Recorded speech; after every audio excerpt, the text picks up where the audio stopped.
साथियों, जय मूल निवासी। साथियों, हमारे देश में जब से ब्राह्मणों का शासन सत्ता आया, तब से मूल निवासी बहुजन समाज के लोगों को गुलाम बनाने का कोई न कोई षड्यंत्र करता रहा और आज तक मूल निवासी बहुजन समाज के लोगों को गुलाम बना के रखा है। बेशक मूल निवासी बहुजन समाज के लोगों को अपने गुलामी का एहसास न हो, लेकिन आज भी ब्राह्मण गुलाम बना के रखा है। और गुलाम किसे कहते हैं? किसी भी व्यक्ति को गुलाम बनाना हो तो उसको उसके अधिकार से वंचित कर दीजिए। और यही काम ब्राह्मणों ने तथाकथित 75 वर्ष के आज़ादी में किया हुआ है। उनको उनके आबादी के अनुपात में भागीदारी नहीं दिया है, हिस्सा बखरा नहीं दिया है, उनका प्रतिनिधित्व नहीं दिया है, जिसके कारण यहाँ मूल निवासी बहुजन समाज के लोग आज भी ब्राह्मणों के गुलाम हैं। तो दोस्तों, अब सवाल पैदा होता है कि यदि मूल निवासी बहुजन समाज के लोग अधिकार वंचित हैं, अधिकार वंचित का मतलब गुलाम है, तो फिर इनके गुलामी से मुक्ति पाने के लिए बहुजन समाज के लोगों को क्या करना होगा? साथियों, आप लोग जानते होंगे कि गुलामी का मतलब कई प्रकार की गुलामी होता है। मानसिक गुलामी होता है, शारीरिक गुलामी होता है, उनका आर्थिक सामाजिक शोषण होता है, उनका पीड़न होता है, उनके साथ अन्याय अत्याचार होता है।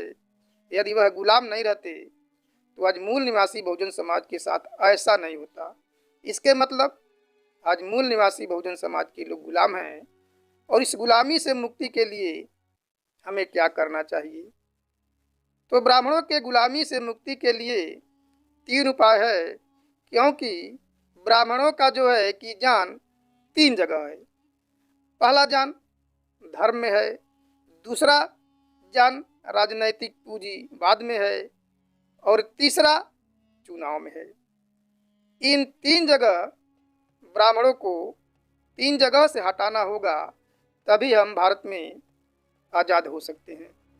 जैसे पहले हमारे लोग बुजुर्ग लोग कहानी कहा करते थे, वो कहानी इस प्रकार की है कि 2 लोगों के बीच में जब लड़ाई होता था, झगड़ा होता था, तो एक व्यक्ति दूसरे व्यक्ति को मारता है।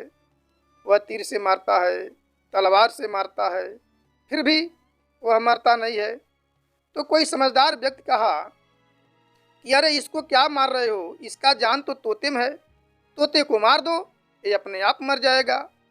तो कहने के लिए तो ये कहानी है, लेकिन ब्राह्मणों के ऊपर ये सटीक बैठता है कि इनका ब्राह्मणों का जान, ब्राह्मणवाद का जान धर्म में है, राजनैतिक पूंजी में है और चुनाव में है। साथियों, आप लोग जानते होंगे कि ब्राह्मणों ने मूल निवासी बहुजन समाज के लोगों को गुलाम बनाने के लिए 6,743 जातियों में बांटा और 6,743 जातियों को पुनः उपजातियों में बांटा। और जब तक जो है कि हम लोग इन ब्राह्मणवादी व्यवस्था के ढोंग, पखंड, पूजा पाठ, पाँव लगी बाबा जी कहते रहेंगे, उनकी बात को मानते रहेंगे, तब तक वो हमें धर्म में फंसाते रहेंगे, हमें पूजा पाठ में उलझाते रहेंगे, हमें डर बैठाते रहेंगे, देवी देवताओं का, भगवानों का डर हमारे दिमाग में बैठाते रहेंगे। और जो हमारे पूर्वज हैं, हमारे पूर्वजों का जिन लोगों ने वध किया, अत्याचार किया उनके साथ, उनका हत्या किया, उन्हीं का पूजा हमसे करवाते रहेंगे और हमारे महापुरुषों को दैत्य दानव राक्षस घोषित करते रहेंगे। तो जब तक हम जो है इतिहास नहीं जानेंगे, उन लोगों के व्यवस्था के अनुसार काम करेंगे, तब तक वो हमें मानसिक रूप से गुलाम बनाते रहेंगे। तो सबसे पहले हमें उनके मानसिक गुलामी से दूर रहना है कि वो हमें मानसिक रूप से धर्म, कर्म, कांड में फंसा करके न रखें। यही गुलामी का पहला कारण है। और पहला जान जो है ये धार्मिक गुलामी है। ब्राह्मणों का जान धर्म में, गुलाम में है। यदि हम लोग धर्म छोड़ देते हैं तो ब्राह्मण धीरे धीरे समाप्त हो जाएगा, क्योंकि हमारे ही पैसे से अपने बेटे को IAS, PCS, डॉक्टर, इंजीनियर और विदेशों में पढ़ने के लिए भेजता है और हम श्रद्धापूर्वक दान करते हैं, देते हैं और हमारे पैसों से अपने बच्चों को पढ़ाता है, मौज करता है। तो इन लोगों से आज़ाद होना है तो धर्म के धार्मिक मान्यताओं को हमें समाप्त करना होगा, हमके उनके धर्मों से दूर होना होगा, हमें अपने महापुरुषों के बताए हुए तथागत गौतम बुद्धा के धर्म की ओर जाना होगा। बाबा साहब डॉक्टर अंबेडकर भी बहुत सोच समझ करके बौद्ध धर्म को स्वीकार किए, क्योंकि हिंदू धर्म को सुधारा नहीं जा सकता है, इसलिए इनके धर्म को ही छोड़ दिया जाए। तो हमारा कहने का मतलब है कि ब्राह्मण का जान धर्म में है। दूसरी बात, उनका जान कहाँ है ब्राह्मणवाद का? राजनैतिक पूंजीवाद में।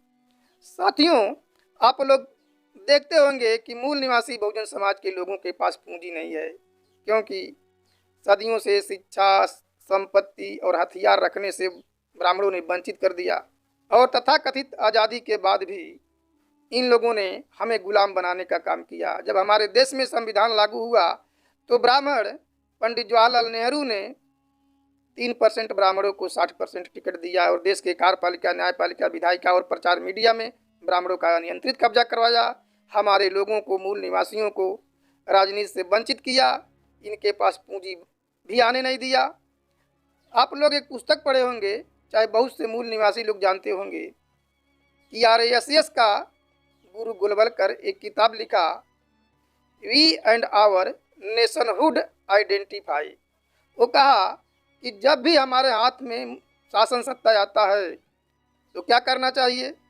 हम ब्राह्मणों को ये करना चाहिए कि अपने राज्य के जितने भी संपत्ति हैं, धन है, उनको कुछ अपने विश्वस्त पूंजीपतियों में बांट देना चाहिए, दे देना चाहिए, ताकि मौका आने पर चुनाव लड़ने के लिए हमको वो चंदा दे सके। तो यही काम जो है कि वर्तमान की बीजेपी सरकार भी कर रही है कि अपने धन का कुछ पैसा, ज़्यादातर पैसा, देश का 90% पैसा देश के कुछ पूंजीपतियों को दे दिया है, अडानी, अंबानी और उसके जितने भी साथी लोग हैं उनको दे दिया है, और दे करके हमारे मूल निवासी बहुजन समाज के लोगों को भूमिहीन भी बना दिया है, पैसा विहीन बना दिया है। देश का पैसा कुछ पूंजीपतियों तक ही सिमट करके रह गई है, और जब चुनाव होता है तो ये क्या करते हैं, सब उसी पैसे का उपयोग करते हैं, और उसी पैसे का उपयोग करके मूल निवासी समाज के लोगों में बांटते हैं, दारू पिलाते हैं और तमाम खर्च देते हैं। तो मूल निवासी समाज के लोग कहते हैं कि चलिए फ्री में हमको तो दारू पीने के मिला है, पैसा मिला है, तो एक वोट का कीमत ना समझ करके उसको दे देते हैं। इसलिए वो राजनैतिक पूंजीपति का इकट्ठा करके राजनीति में इस्तेमाल ब्राह्मण करता है, फिर शासन सत्ता पे कब्जा करके हमारे ही ऊपर राज करता है। तो यदि हम दारू उनका पीना बंद कर देते हैं, उनका पैसा लेना बंद कर देते हैं, अपने अंदर स्वाभिमान हमारा जग जाता है, तो फिर जो ब्राह्मणों का जो दूसरा जान है, प्राण है ब्राह्मणवाद का, वो राजनीतिक पूंजीवाद में है, वो भी गायब हो जाएगा। तीसरा ब्राह्मणवाद का जान चुनाव में है।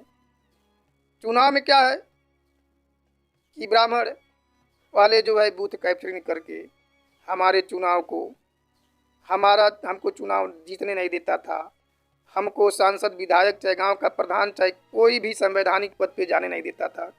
तो पहले बूथ कैप्चरिंग से कुछ ही वोट पड़ता था, घपला करता था, लेकिन आज तो EVM के द्वारा ब्राह्मण किसको जिताना है, किसको नहीं जिताना है, किसको कितना वोट देना है, किसको कितना वोट नहीं देना है, इस तरह का पहले से ही गणित बना करके बैठा है। और ये जो है कि कांग्रेस और बीजेपी के ब्राह्मण मिलकर के ही करे हैं। दोस्तों, EVM तो कांग्रेस ने ही लाया था, इंदिरा गांधी के समय 1982 में लाया था, ये अभिषेक मनु सिंघवी को भी मालूम है, और ये भाजपा का एक नेता है सुब्रमण्यम स्वामी, उसको भी मालूम है कि EVM में घोटाला होता है। तो कांग्रेस ले आई। जब कांग्रेस का जनाधार कम हो रहा था, जब हमारे देश में बहुजन समाज पार्टी आई और लोगों को एक्सपोज करने लगा, उनके ब्राह्मणों के षड्यंत्र को लोगों के सामने बताने का काम करने लगा, तो धीरे धीरे कांग्रेस से मूल निवासी बहुजन समाज के लोग बाहर जाने लगे, उससे हटने लगे, और बहुजन समाज पार्टी का जनाधार बढ़ने लगा, और SC ST के वोटों पर ही कांग्रेस ने 57 वर्ष राज किया। तो जब वहाँ से वोट देना बंद उनको हो गया कांग्रेस को, तो इंदिरा गांधी ने सोचा कि अब क्या करें, अब हमको चुनाव जीतना है तो EVM लाना होगा। EVM आई, और EVM के बदौलत ही 2004 और 2009 का चुनाव कांग्रेस जीती। और ये बात जब बीजेपी को मालूम हो गया तो सुब्रमण्यम स्वामी, नरसिंहा राव, लाल कृष्ण वानी, ये एक लोग किताब लिखे डेमोक्रेटिक्स और उसको इंटरनेट पे भी डाले। अब तो लोग निकाल लिए हैं। और सुप्रीम कोर्ट में भी ये मामला गया। पहले तो जो है कि हाई कोर्ट में, दिल्ली हाई कोर्ट में सुब्रमण्यम स्वामी डाले, दिल्ली हाई कोर्ट ने उसको रिजेक्ट कर दिया, फिर सुप्रीम कोर्ट में डाले। तो सुप्रीम कोर्ट के सामने जब डेमो लिया गया ईवीएम का तो पता चला कि सही बात है, इससे घोटाला किया जा सकता है। तब उन्होंने अपना फैसला सुनाया 8 अक्टूबर 2013 को कि बिना ईवीएम, बिना जो है कि पेपर ट्रेल मशीन के फ्री, फेयर एंड ट्रांसपेरेंसी चुनाव नहीं हो सकता है, स्वतंत्र, मुक्त और निष्पक्ष चुनाव नहीं हो सकता है। और जब नोटिस इशू किया सुप्रीम कोर्ट कांग्रेस को, पार्टी को, कि तुम लोगों ने तो 2 बार घोटाला करके चुनाव जीता है, तो कांग्रेस के नेता लोग असमंजस में पड़ गए, सख्ते में आ गए कि अब क्या किया जाए, हमारा चोरी पकड़ी गई है। तो कांग्रेस ने सोचा कि यदि हमारे खिलाफ आडवाणी रथ यात्रा निकाल देता है तो पूरे देश की जनता को मालूम हो जाएगा कि कांग्रेस ने घोटाला करके चुनाव जीता है, इसलिए इनको तो मनाना मुश्किल है। तो चलिए हम उनके जो है, जो मेन है आरएसएस के मोहन भागवत को हम बताते हैं। मोहन भागवत कहे कि हमारा तो राजनीतिक पार्टी नहीं है। तो कहे कि हमारा राजनीतिक पार्टी नहीं है, हम क्यों कहें जो है कि आप जो है निकाले मत, अब आप रैली ना निकाला, हम क्यों कहें, तो हमको क्या फ़ायदा होगा। तो कांग्रेस के लोगों ने कहा कि आपको फ़ायदा होगा। यदि 2004 और 9 में हमने अगर घोटाला करके सरकार बना लिया तो आप 14 और 19 में बना लीजिए।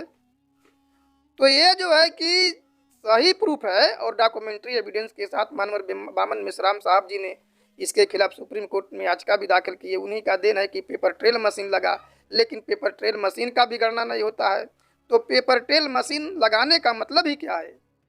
तो इस प्रकार से घोटाला करके कांग्रेस और बीजेपी के ब्राह्मणों ने शासन सत्ता पे कब्जा कर लिया है और आज तक कब्जा करते आ रहे हैं।